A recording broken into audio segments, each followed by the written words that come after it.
Colleagues,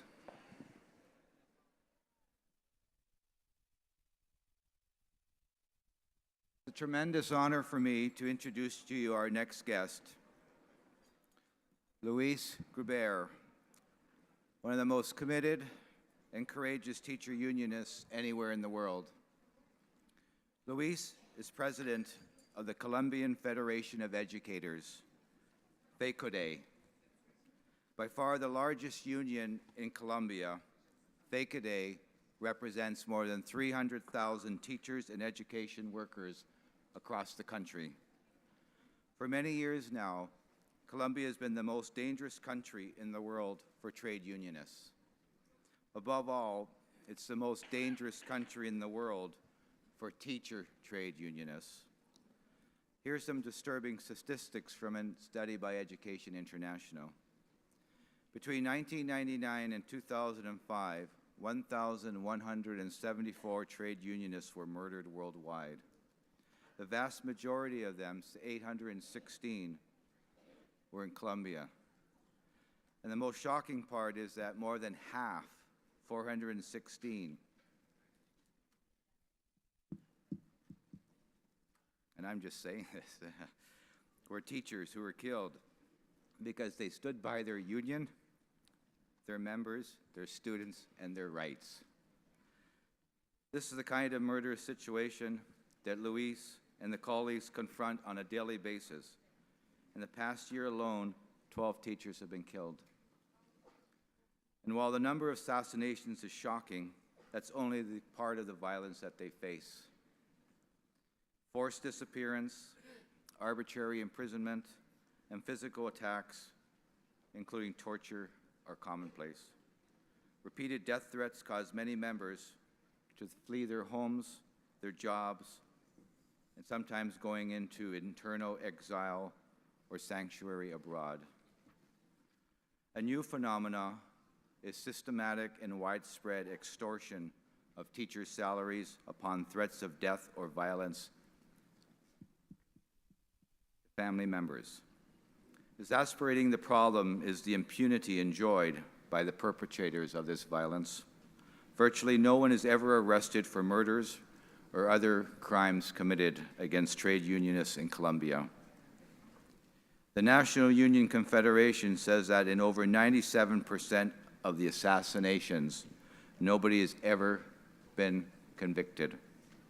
And despite this incredible difficulty, this reality, Luis and the members of FEDECO continue the struggle. Last September, they launched a national strike demanding an end to privatization, a payment of salaries owed to them, decent working conditions in schools, and the end to the campaign of oppression and intimidation against trade unionists. For more than 30 years, FECODE has had a strong professional development unit with a focus on critical pedagogy. The BCTF, along with the Ontario Secondary Teachers Federation and the CSQ in Quebec, have provided support for a pedagogical circles project as part of their program. So please join me in giving a warm welcome to Luis.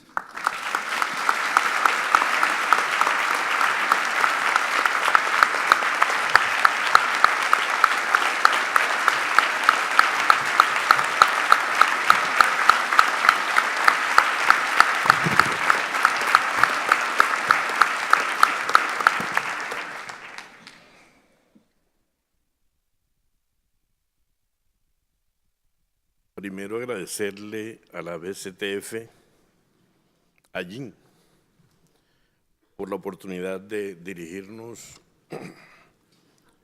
a esta selecta audiencia que parece un jardín adornado por hermosas mujeres de Vancouver que son maestras que al lado de los hombres defienden la educación pública. So first off, I'd like to thank the BCTF and Jim for providing me this opportunity to speak to this assembly. And I have to note that I am impressed by the large number of female delegates there are at the annual general meeting.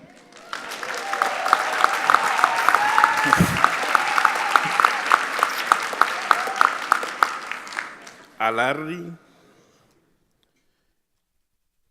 por su trabajo que nos permitió conocer su experiencia en materia de el impacto de la tecnología en la educación. Fue el que nos dio la relación para poder estar en este evento. Le agradecemos a Larry Quinn. And I would also like to thank Larry Keane for his support for our union in working with us to analyze and understand the impact of information and communication technology in education, and through the relationship we developed in that, making possible my participation in this event. Y a Steve por la oportunidad de ser el puente para podernos entender.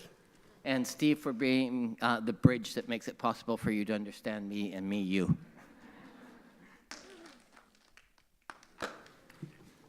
Nosotros traíamos organizado un discurso que a la luz de lo que aquí pasó, nos tocó cambiar para que recoja la expectativa que tiene esta gran asamblea. I had arrived with a written speech that I prepared before coming here that I planned to give, but in sitting through the deliberations of the assembly, I found that I needed to sort of put it aside and develop a new one that sort of meets more the reality of this event. FECODE, la organización que represento, agrupa 334,000 educadores colombianos.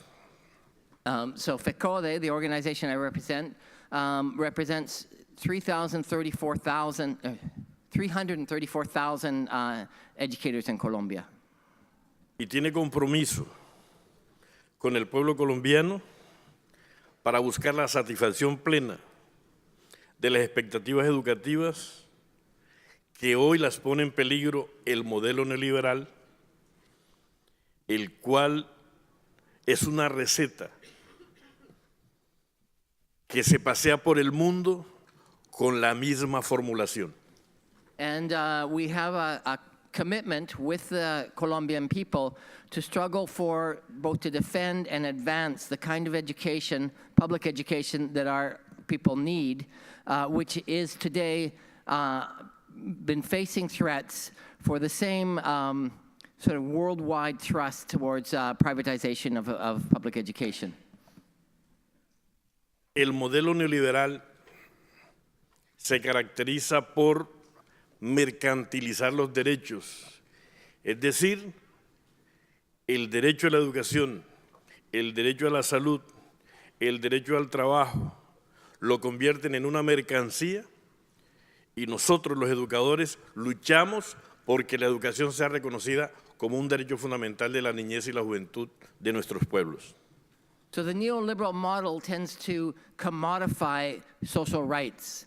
So the right to health, the right to education, the right to work, that's a bad way to translate it, the right to a job is turned into a service, a commodity that can be purchased.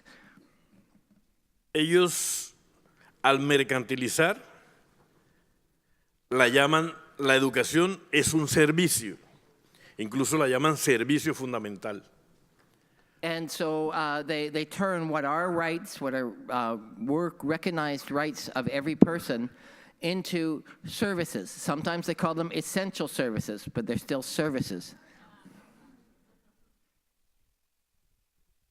Hacen una propaganda para marchitar la imagen del maestro, del sindicato, de la escuela pública, para generar condiciones para que la escuela privada sea la que sea vista como la buena y la nuestra es la mala. Usan el Facebook, usan el Twitter para generar mala imagen en los dirigentes del sindicato, mala imagen en la educación y mostrar como que lo bueno es lo privado y no sirve lo público, no sirve lo estatal, no sirve lo oficial. And so the forces that favor this kind of neoliberal form of education carry out very sophisticated campaigns to discredit public education, to discredit teachers, to discredit teachers' unions, not just in the contemporary, conventional media, but also through Facebook, through Twitter, through other social media, always sort of focusing in on the failures, what's gone wrong in public education, and sort of putting up other forms of privatized education as a better alternative, a more attractive alternative for people and their children. En Colombia hoy acaba de pasar una elección de un Senado de la República que está constituido por 102 senadores, 31 son paramilitares o hijos de paramilitares condenados. O sea, no es que se sospeche, es que son hijos o son miembros reconocidos por la justicia como integrantes de fuerzas paramilitares, que son los que matan con motosierra, que son los que atacan a los dirigentes sindicales, que son los que atacan la democracia y las fuerzas progresistas. But in Colombia, it's not just the through propaganda, through arguments or media campaigns that social rights are attacked.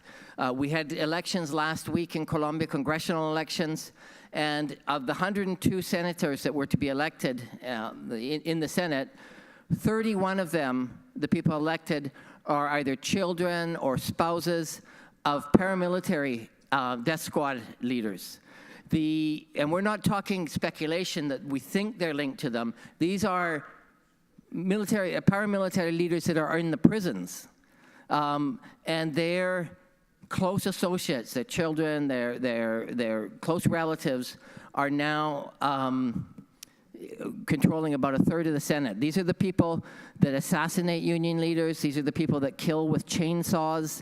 There's a brutal group that has become a very powerful bloc within the state entities. Cuando decimos que los paramilitares están en el Congreso de la República, es el lugar donde se hacen las leyes. Y cuando ganamos los trabajadores una ley, apelan para no cumplirla. Y si ganamos en la apelación, ellos modifican la ley, de todos modos no cumplen. And so these are the kinds of people that are creating the laws, the legislature. And so we're in a situation now where rights that we have won in the past, when they're violated, and a court rules that our rights have been violated, they appeal it. They don't comply with it. If they lose the appeal in the legislature, they change the law rather than comply with it.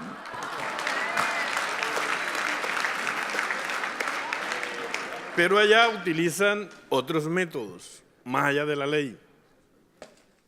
La amenaza, la intimidación. Y como los maestros estamos en toda la geografía nacional, porque nos parecemos a Dios, estamos en todas partes. But it's not just through the courts and the legislature that this offense is being carried out. Where that fails, then come the death threats and the intimidation. Because we teachers, we're kind of like God, we're everywhere.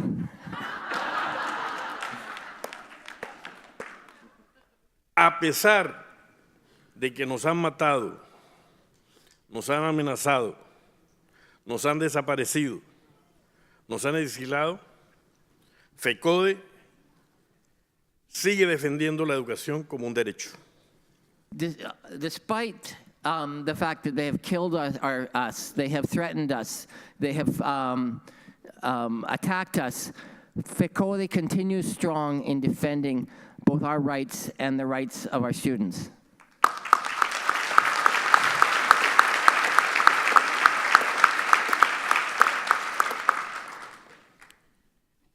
Cuando hablamos del derecho de la educación, hablamos del derecho para los pobres, para equilibrar la diferencia social, para buscar equidad.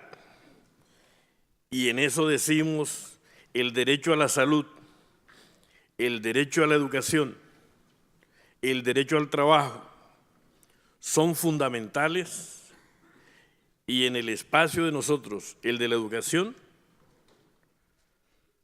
lo hemos logrado mantener como derecho, pero Alesina recomendó que para poder penetrar el modelo neoliberal en la educación en Colombia hay que quebrarle el espinazo a FECODE, o sea, hay que acabar a FECODE por cualquier medio. So when we speak of education as a right, we're talking about the rights of the poor, the rights to all people in our country to an equal quality of education. And we want to extend that not just to education, but the right to health, the right to access to decent work. These are fundamental rights and fundamental roads to equity. However, because of our strong defense of this, the international organizations that advise our governments around reforms to education say that if they want the neoliberal reforms to enter in Colombia, it's necessary to break the spine of FECODE. No queremos solo colocar la queja o la crítica, también tenemos propuestas alternas para buscar una educación de calidad. Y con la solidaridad de ustedes, de Columbia Británica, su sindicato de maestros, hemos impulsado el modelo alterno que nosotros llamamos Proyecto Educativo Pedagógico Alternativo, el PEPA. Es una propuesta para una educación pública de calidad, como una propuesta de política pública nacida desde los maestros, nacida desde FECODE. But we don't want to be just on the defensive. We don't want to be just defending and saying no to education reform. We think it's very important for us to develop counter-proposals that come from the experience of teachers. And so that's why we've developed, with the support of the BC Teachers Federation, we call it PEPA, the Alternative Education Proposal. And it's a proposal for public education, for a reform to public education that is coming straight from the experiences of the teachers in the classroom, rather than something that's being imposed from above. Para ello recogemos las buenas experiencias, las exitosas experiencias de buenos maestros, para que los niños, niñas, jóvenes de Colombia puedan tener una educación pública de calidad en el contexto, dando cuenta de su realidad para resolver los problemas que tenemos y alcanzar el principio ético de la educación, y es que sirva para la vida, sirva para la felicidad. And so this was a long process that brought together the best experiences of, that are being tried out by teachers in the classrooms. And it was the result of much discussion between local groups of teachers around what worked, what was most effective to develop an education, a quality education. Often there's talk about quality education, but a quality education that reflects the realities of the students in their communities, and that works towards an education that gives them what they need in life, both in terms of skills, but also in terms of developing a whole student, a happy student. Para nosotros la solidaridad es fundamental. Para la denuncia, para la defensa. ¿Qué tal la Tierra sin Greenpeace? ¿Qué hubiera pasado a nivel de la contaminación atómica o nuclear o química? Greenpeace es un ejemplo de solidaridad universal nacido desde el alma de Vancouver. For us, this solidarity is fundamental. The ability to denounce when we're threatened, to get support, pressure on our governments. The working across borders is key. Luis said, I'm now in the homeland of Greenpeace. And what would have happened if Greenpeace hadn't existed? A small group that started here in Vancouver, would we still be having open-air nuclear tests? Greenpeace is something that started here and spread through people sharing skills so that it covers the whole world, and it has an impact on the environment everywhere in the world. El ejemplo solidario es a doble vía, porque la fórmula que nos aplican en Colombia de privatizar es negarnos derechos, es negar la educación, es desconocer a los maestros, es no aumentarles el salario, es quitarle beneficios alcanzados como reivindicación del gremio, con la lucha del sindicato, con la unidad del gremio, con hombres y mujeres que creen en la educación, pero también en la dignidad de vida de sus agremiados. So what we're facing in Colombia is in some ways similar to some of the things that you're facing here, in that we're facing governments that don't want to recognize rights that have been conquered over long periods of struggle and negotiation, that it wants to block any advancement in salary, any changes, or any to remove any advances that were made in working and learning conditions. And our struggle is to maintain a kind of dignified life for the members of our organization. Hoy en Colombia se discute en La Habana unos diálogos con la guerrilla. Si se llega a acuerdos, que en FECODE queremos que se llegue a acuerdo, porque el sector más beneficiado como gremio, evitando muertos, serían los maestros, pero también decimos que tenemos que hacer una propuesta desde nosotros para la escuela en el posconflicto. Colombia is a country that for more than 5 decades now has been going through a civil war. And today, there are peace talks going on in Havana between the government and the guerrilla. And we in FECODE welcome these peace talks because if there's an end to the war, one of the groups that will be most beneficial is the one that has suffered most severely, the teachers. So we're have a lot of hope for these peace talks that are taking place, but we also recognize that on the eve of peace, as they start to approach agreements and may get to a point where weapons will be laid down, the teachers' organizations need to develop a proposal, present a proposal for the post-conflict school. Hoy los maestros en Colombia nos tienen divididos en 3 cuerpos normativos. Los maestros más antiguos tenemos relativas garantías. Los más jóvenes con las limitadas garantías que da el modelo neoliberal. Y los indígenas sin ninguna garantía. In terms of contracts or rights for the teachers, we are divided into 3 different groups in Colombia. There's the older teachers who have fairly good benefits, pensions, salary increments, levels. And then there's a generation of younger teachers who are not given the same protection. And then there's a third group, the indigenous teachers, who have even less benefit and tend to be short-term contracts. Por eso, FECODE le exige al gobierno que del Producto Interno Bruto se destine 7.5 para el PIB, sería incrementar lo que hoy asignan en 50%, pero también le pedimos al gobierno que lleguemos al acuerdo a tener un solo estatuto que defina nuestra profesión para que a igual trabajo, igual tratamiento para todas y todos los maestros de Colombia. So 2 key demands we have of the Colombian government is first to increase the investment of GDP in education to 7.5% of the GDP, which would be about a 50% increase, and would bring it close to the Education for All commitments. The other is that there be a single contract that provides the same rights and the same level of benefits and salaries for all teachers in Colombia.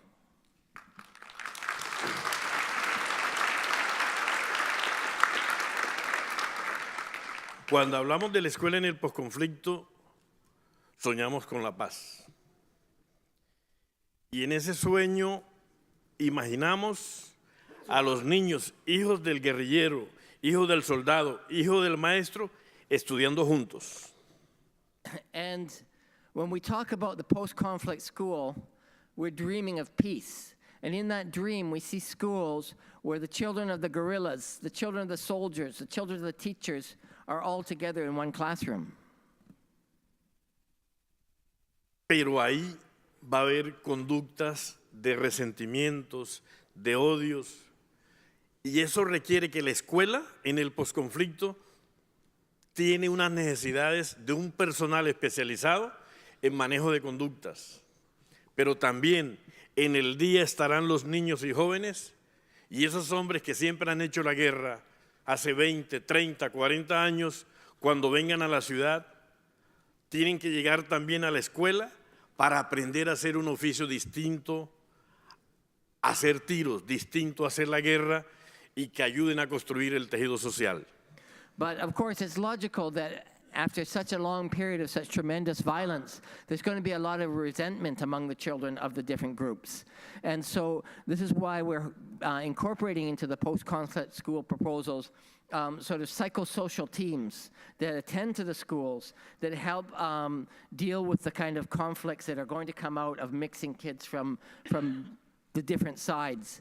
And then in addition, the schools need to serve as something more than just a place for educating children, that when the combatants come down from the mountains after 20, 30, sometimes even 40 years of fighting, if they aren't taught, if they're not able to develop other skills, we're in for a lot of trouble. So once the children go home, we need to use the schools as spaces for training in civilian work for the former combatants, and also have those same teams available because of the tremendous stress on one's mental health so many years in the mountains have. Queremos dejar claro que el gobierno puede hacer una propuesta para la escuela en el posconflicto, pero queremos que sea la iniciativa de los maestros, que dé cuenta de una propuesta nacida del alma de nuestro gremio. Y esa propuesta requiere una visión humanitaria, ética de la vida. And we recognize that out of the peace accords, there will come between the government and the guerrillas some kind of proposal related to integration in the schools and reinsertion of the combatants. But we think it's very important that the teachers have a clear proposal coming from their classroom experience. And it needs to be one that's coming from a very strong humanist and ethical viewpoint. Hay una hipocresía de la burguesía y es pretender que la escuela se mantenga al margen de la política. There's a kind of hypocritical saying on the part of the oligarchy that says that schools should always be kept away from politics. Pero los políticos que salen de muy buenas instituciones privadas, incluso llegan a Harvard, y cuando regresan a gobernar o asesorar a los gobiernos, cometen jarbaradas. But we find that these government officials, these advisors to the government that come out of the best of the private schools and that are shunted up to Harvard and all the business schools in the US, and then come back to advise our governments, commit all sorts of idiocies.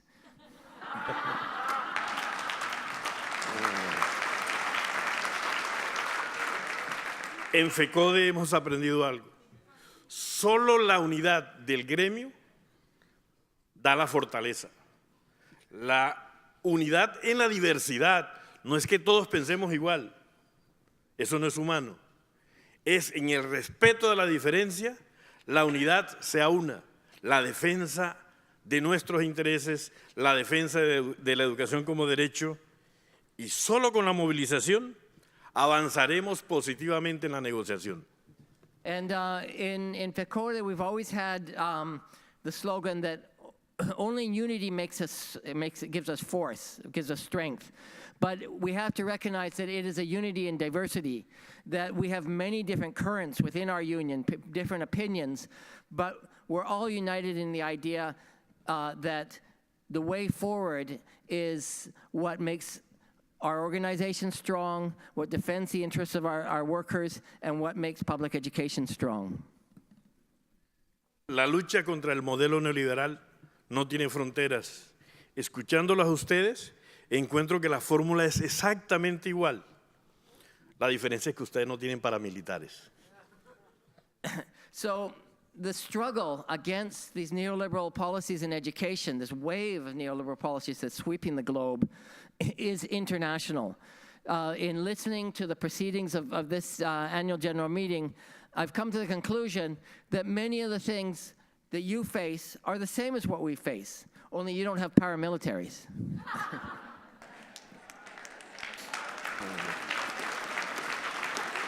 La recomendación que hace FECODE es que estemos dispuestos a movilizarnos, a mostrarnos en la defensa de nuestros derechos, que es el derecho de los niños por tener educación.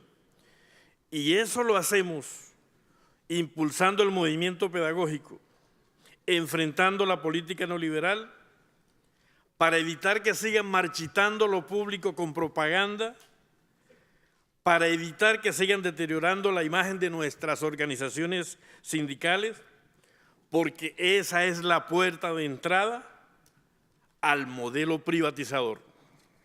And FECODE's advice is that the only way to be able to move forward in negotiation is through constant mobilization.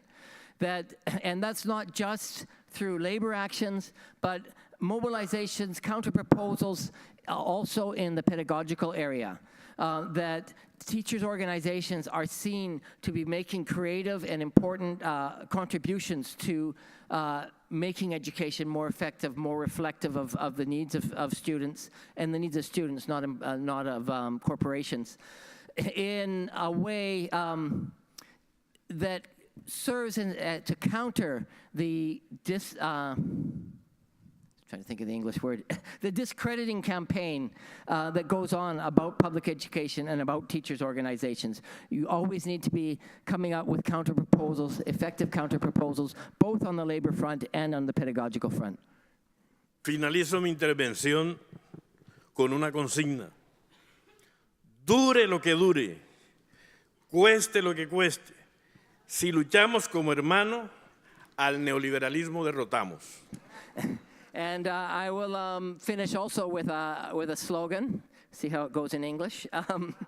It's as long as it lasts, no matter what it costs. La última parte. Al neoliberalismo derrotamos. If we fight together as brothers and sisters, we will defeat neoliberalism. Works better in Spanish.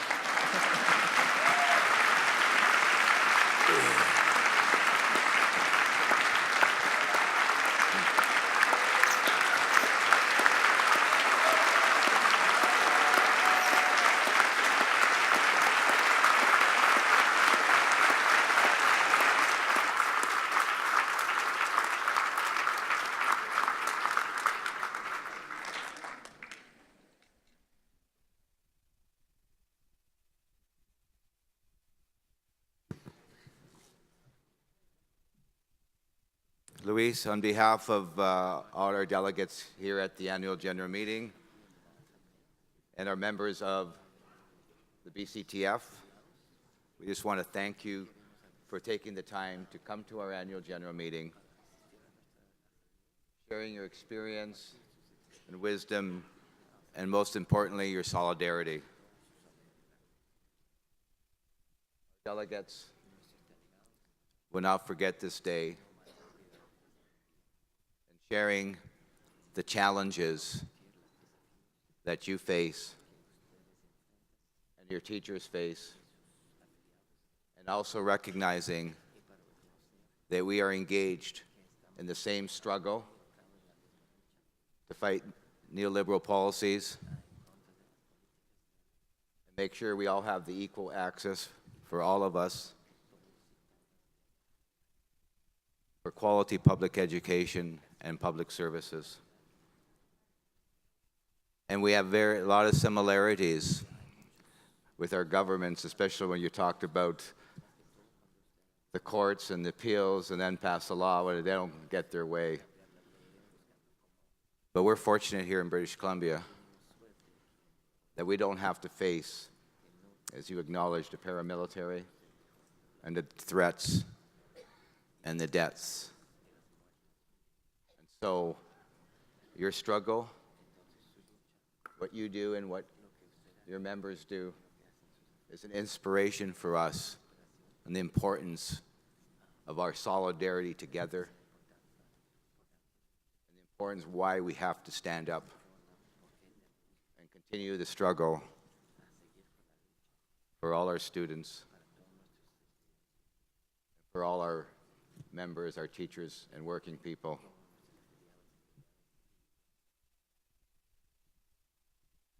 Gracias.